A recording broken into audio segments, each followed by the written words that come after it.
Doctor ने तुरंत उन्हें खून की व्यवस्था करने को कहा, लेकिन दर दर की ठोकरें खाने के बाद भी सुनीता जी को कहीं खून नहीं मिला तो वह बेटे के ऑफिस पहुंच जाती है। उन्हें भिखारिन कहकर बेटे ने निकाल दिया था। इतने में माँ जी, कुछ खाना खा लीजिए, उसे गार्ड ने सुनीता जी की तरफ कुछ चाय देते हुए कहा। लेकिन उससे पहले ही डॉक्टर बाहर आकर बोले, माफ़ करना, हम किशोर जी को देर होने की वजह से नहीं बचा पाए।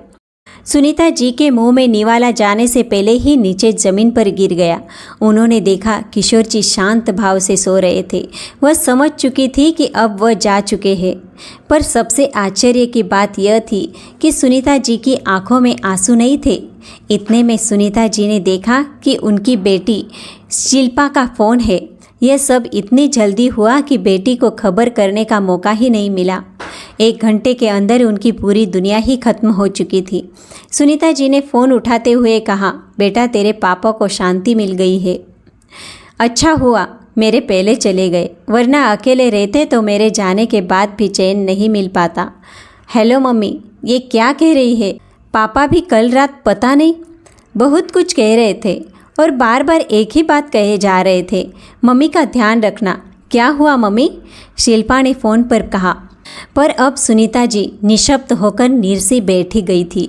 ना तो वह रो रही थी और ना ही कोई बात कर रही थी। पता लगने पर रेवा अस्पताल गई तो देखा किशोर जी स्वर्ग सिधार चुके थे और सुनीता जी मूर्त की तरह उनके पास बैठी हुई है। वह गार्ड हैरानी से सुनीता जी को देख रहा था, पर सुनीता वैसे ही स्थिर रही। शाम तक किशोर जी का क्रियाकर्म भी हो चुका था, लेकिन विदेश में रहने के कारण बेटी अब तक नहीं पहुंच पाई थी। उस गार्ड ने सुनीता जी को सहानुभूति दी और नम आंखों से शाम को अपने घर लौट गया। सुनीता जी तो किशोर जी के बिना पत्थर सी बन गई थी।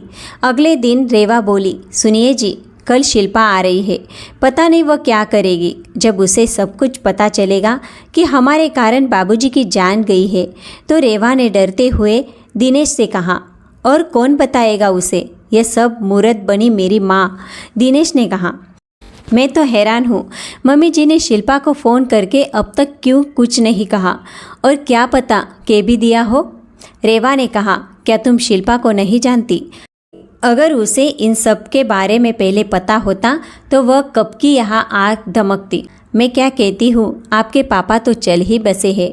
अब इस पागल बुढ़िया को भी उनके पास भेजकर सारी समस्या ही खत्म कर देते हैं। फिर शिल्पा या किसी और का कोई डर ही नहीं रहेगा। सबको ये कह देंगे कि पापा के शौक में यह भी चल बसी।